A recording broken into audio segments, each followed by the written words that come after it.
Welcome back to Sprinkler System Rescue. We have a rotor that is leaning over right now. We're going to have to straighten it out. There's just not enough dirt and debris, dirt and mud to hold it up in place.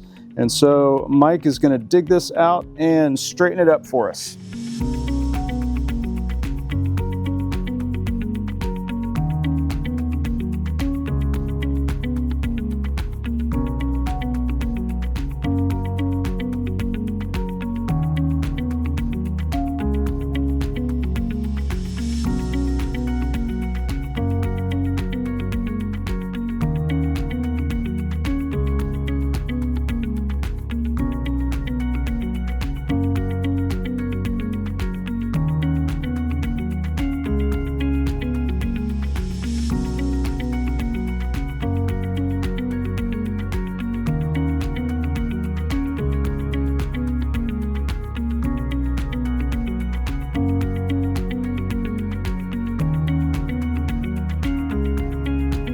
So I'm going to pretend I actually did some of this. Mike did us a great job. He filled it back in around the rotor.